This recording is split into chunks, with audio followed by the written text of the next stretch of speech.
Welcome to this episode of Talk Commerce. Today I have Thomas Gaffney. He is the Chief Operating Officer at OFA Group. Thomas, do a much better introduction for yourself. Tell us your day-to-day role. Tell us and give us one of your passions in life, and then why you haven't run 75 marathons yet. Sure. So OFA Group is kind of transitioned to a holding company. We were traditionally a legacy architectural design firm, did a hard pivot about 2 years ago, and now we're more of a tech company. We are building out architectural tools for AI space, but we're also very heavily involved in the Web3 crypto blockchain space. My role is the COO. I basically wear a lot of hats. I'm the kind of guy that it's just, hey, if you need something done or you need to get something across the table, call Thomas. He gets it done. So I managed a lot of the M&A stuff that we're working on. I also manage the Hearth platform, which is our RWA, which stands for real world assets. It's essentially taking like real estate, such like hotels, apartment complexes, different buildings, and say mortgages or something like that, and putting them in a tokenization form, which is the smart contract, which is the RWA, and putting them on chain and then fractionalizing them and selling them. It's a good way to raise capital. It's a good way to provide liquidity for developer builders. It's becoming increasingly popular. It's something that I really like about significantly. And so as to the passion, one of my passions, one is my family and friends. I have a recent 1-year-old. He's a handful, but it's a lot of fun. I just like spending time with family mostly, but also like my work passion is blockchain, Web3, and crypto. I've been in the space for well over a decade now. It's funny. I wrote a paper while I was in law school about mortgage-backed securities and how the 2008 crisis would have never happened if all mortgages were put on a blockchain, and 10 years later, I'm actually doing that. So it's kind of cool. That's awesome. Yeah. The reason why I haven't run 75 marathons is because I have bad knees. I ran one marathon in fourth grade. It was called the Thunder Mountain Marathon out in Tucson, Arizona. My dad was in the military, so I moved around a lot. And he was super into running. He ran 75 marathons in his lifetime, but my knees do not hold up. So I stick to golf and just kind of weights in the elliptical. That's awesome. Yeah. Thomas, all right, before we get started we're going to talk about RWA, and it's a really good acronym that we haven't had in our vocabulary here at Talk Commerce. But before we start, I'm going to tell you a joke. Okay. You just give me a rating 8 through 13. So here we go. Okay. 2 cowboys are lost in the desert. One cowboy sees a tree that's draped in bacon. A bacon tree, we're saved. He runs up to the tree and is shot. It wasn't a bacon tree. It was a ham bush. That's good. I'll give it a 10. 10? Good. Well, in terms of just witty, like I'm a more dark humor guy. My wife actually dabbles in not stand-up comedy, but she does a little comedy stuff herself. And so for her sake, I'll give it a 10. And I want to be a hard judge. I expect a lot. A 10 is a high score in my opinion, because if it's a 13, that means it's literally perfect. But it's a good one. All right. Thank you. All right. So RWA, I think most of the time that when I'm speaking with somebody, it's a digital product, and yours sounds like you're making physical products digital. So, yeah. So give us the 10,000 foot view first on RWAs. Sure. So 10,000 foot view is you essentially take a property. So let's just say the Hyatt Hotel. Okay. Traditionally, there's usually 1 to 5 owners, and their money is kind of locked into that hotel. They own the hotel. There's an operating company who operates it, et cetera, et cetera. And RWA is essentially what it is putting the economic rights to that hotel, the ownership, so like say any appreciation, and you don't have to do this, but you can have future incomes, future rents, future any profits that's being driven by the hotel. And you put that on chain, right? The rights of it. So when I say on chain, I mean just put specific language and ownership rights and economic rights into a smart contract, which is an RWA, right? Which is just the acronym they've given these kind of smart contract tokens. And then you can fractionalize those. So say you wanted to sell 10% of the economic rights of the hotel to the public, you have, say it's worth $1 million and you want to sell 10%. So you sell $100,000 worth, you sell 100,000 tokens that is attributed to this RWA hotel, let's say hotel RWA. And then that person who owns one of those tokens owns a portion of the percentage of that hotel. And so if the hotel does really well and say it goes from $1 million to $10 million, in theory, if it's ever liquidated, the RWA holder would then receive the benefits of the appreciation in that hotel. There we go. And how different is this? So there's like real estate funds as well, the REITs, I think they're called. How Yeah. different is it from that? Is it the blockchain part and the Yes. tracking of it as it goes down the line? It's the big So differentiator. yeah. So like one of the differentiators is that like one is on chain, so it's completely decentralized and you have a lot of transparency. So anything that you put on a blockchain is usually a different like decentralized version where everyone can see who owns what via their wallets. It's not going to say, "Hey, I have a wallet. Thomas owns this many RWA tokens." It will say XRW54123456, this many RWA tokens. When they have distributions, so say they have profits, the distributions will be made via on chain. You will see exactly the amount of money that's being flowed through. So say you're using a stable coin. A stable coin is a token that is usually pegged to some kind of currency. So USDC or USD1 is a US dollar stable coin where every token that you hold from that should translate in theory 1-to-1 for United States dollar, and it's supposed to stay at that value perpetually, right? It fluctuates slightly depending on the yield that's there, but in theory, it stays at $1. And so if you have the tokens that are the RWA tokens and you have distributions, right? Like, and say they made, $100,000. So everyone made $1. So every token holder of the fractionalized RWA should in theory get $1. So if you own 10,000 of them, you get $10,000 that gets deposited in your account or your wallet. And you can kind of see everything. So a lot of it's transparency.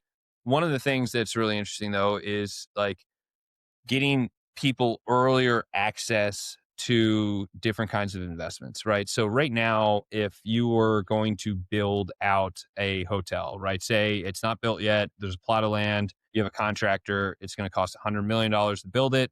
You can sell $25 million worth of RWA tokens to raise the funds, but they get it at the developer's level of valuation, right? So a developer is going to spend $100 million and then expect to flip the buildings in it, say for $200 million, right? So like, that's like an interesting concept. It's like kind of crowdsourcing funds to be able to invest into these development projects where traditionally you can only have institutional grade, commercial level investors being able to get access to them. So this opens it up. It really kind of democratizes that. And that's, I know, that's like the term of the 2025, right? Democratization. Yeah. This does open it up to any sort of investor, right? Who wants to get in on something. It makes it much easier. Exactly. That's the whole thing. It's because like investments, a lot of the best investments in the world are sheltered. They are only the select few, very rich, have access to these things and these really, really good deals. Right? And so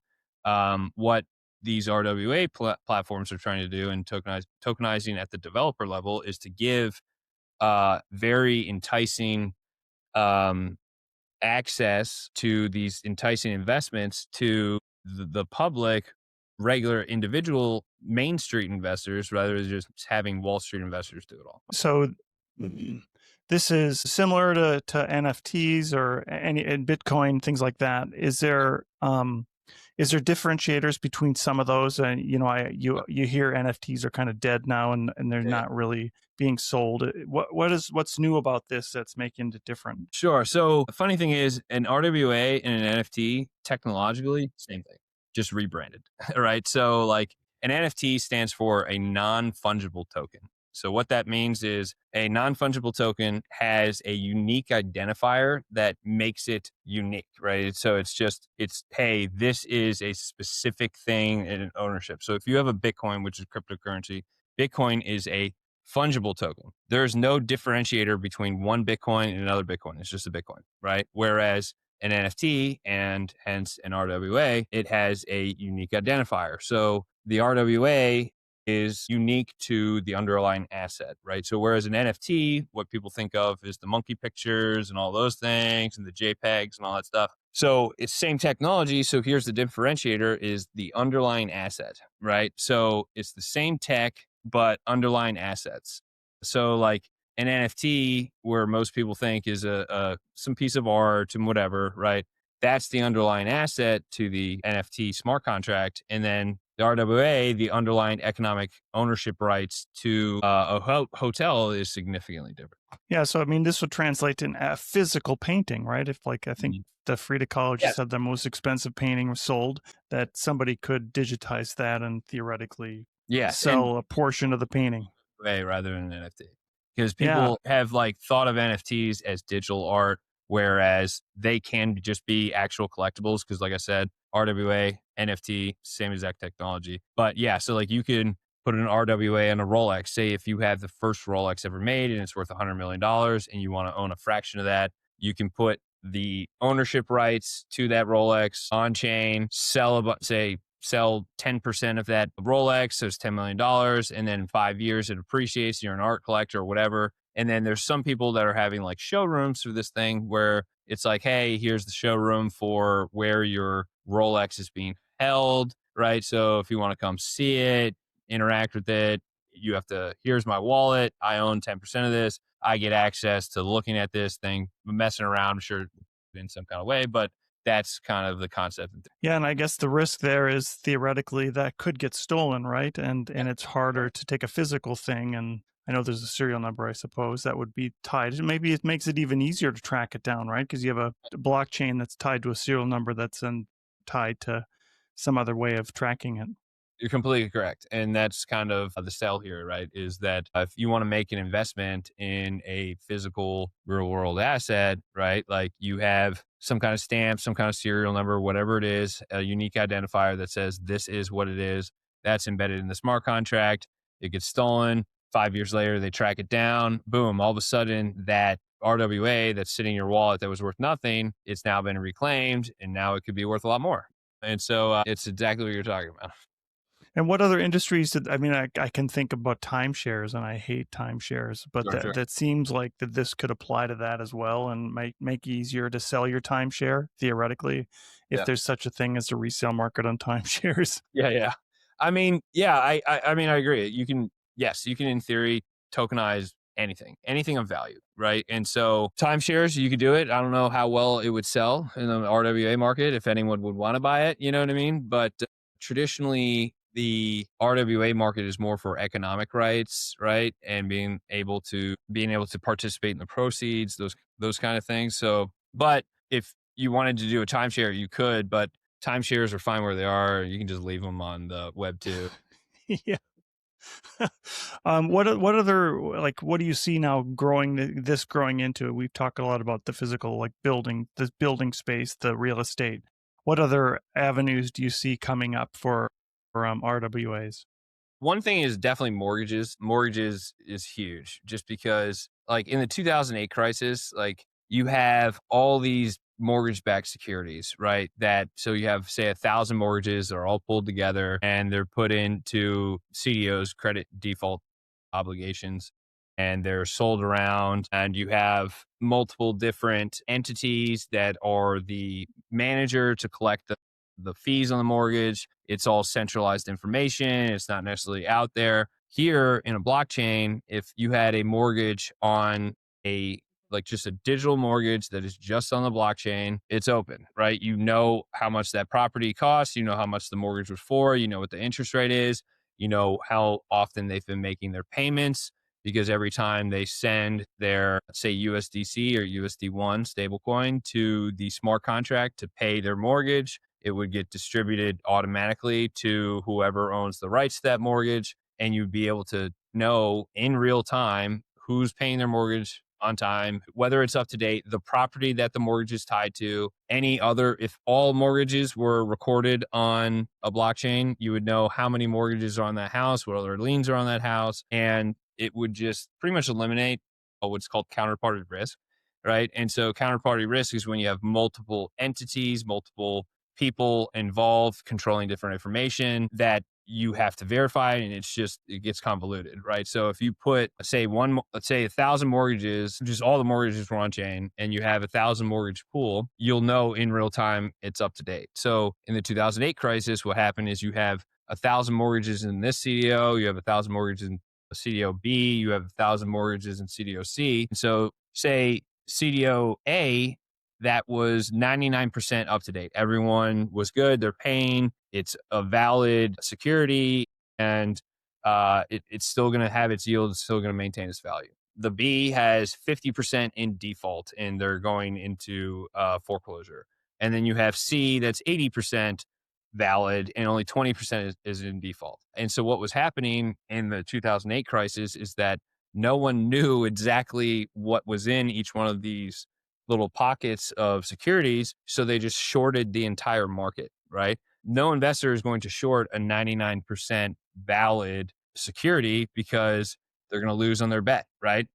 So like, I'm not saying it would have completely resolved the whole issue, but it would have made it significantly less painful and significantly less severe, right? So over time, I do think that all mortgages likely will be on a form of blockchain, whether it's crypto or not, just because it's just a much more efficient system, right? And as humans, we're constantly evolving, we're constantly being driven to be more efficient and more effective and building on top of that. And so it's just a logical next step to have that technology brought into this mortgage industry because it makes it safer, it makes it more reliable, right? And if it's safer and more reliable, you have less defaults. If you have less defaults, you can have more money to lend out, and allows the economy to kind of, in terms of the mortgages, to speed up, grow, and lend out with less systematic risk, with less risk for the banks, make it easier to get a mortgage because all of this information is being updated real time rather than taking months and years to figure out the whole mess of what happened in 2000. And is this something you see banks adopting eventually? Oh, without a doubt. I mean, like I said, if it's not through like cryptocurrency, because crypto gets like a bad rap once in a while, like there'll be some form of blockchain, right? Right. Like, so with this RWA platform, I've been talking to a lot of realtors, a lot of people in real estate, and they're all on board with adopting blockchain because it is a more efficient system. But they're like, keep the blockchain, dump the crypto, right? But you kind of can't have one without the other, because I also was kind of on that fence of being like, yeah, I believe in blockchain, but crypto might not work. But blockchains live on the internet, right? And you need some kind of means of exchange to make blockchains work. And that would be something like a stable coin, some kind of token, some kind of cryptocurrency, right? And so I do think they will adopt that eventually. It's a much more efficient system. It's a much more effective system. Yes, they'll lose out on some transaction fees, maintenance fees, and stuff, but I think they'll gain more being able to have more volume, less downside risk, more like discrepancy, and being able to see the transparency of everything's chain. Yeah, but it makes it easier to resell too, right? You Yeah. know the risk involved, and there's no speculation on the risk inside that mortgage. Exactly, because it's all real time, right? So if you have say an RWA with 1,000 mortgages in it, if 50% of them are default, you'll know, so you can short that one and then go buy the one that's 99% up to date, right? Yeah, that's interesting. Honestly, this time always goes so fast. Yeah. It's been super interesting. So as I close out, I give everybody a chance to do a shameless plug about anything they'd like. What would you like to plug today? Sure. I mean, I'll have to plug Hearth Labs is what it's so OFA Group, Hearth Labs is a wholly owned subsidiary. We are building out an RWA launchpad where we are trying to attract different properties to be put into an RWA, tokenized, and kind of bring this tokenized future to the world, right, and to the public. And we want to be able to give the opportunity for real Main Street investors to get some interesting investments and opportunities for really attractive investments that they previously wouldn't have been able to get before. And so, especially if you like real estate, if you are watching all the New York high real estate shows, and my wife watches all those where I think his name's like Ryan Serhant or something, like he's super popular right now. We're making it accessible for the average day person to own some of these cool 100, 200, $400 million buildings, right? Just a portion of it. So check us out, Hearth Labs, OFA Group. Yeah, can I spell that? Hearth actually, but I pronounce it Hearth. My family did. HEARTHLABS. And OFA Group is OFA GROUP. Perfect. I'll make sure we get those in the show notes. Thomas Gaffney is the Chief Operating Officer of OFA and Hearth Labs. Thank you so much for being here today. Thanks, Brent. I appreciate it. Thanks for having me on. I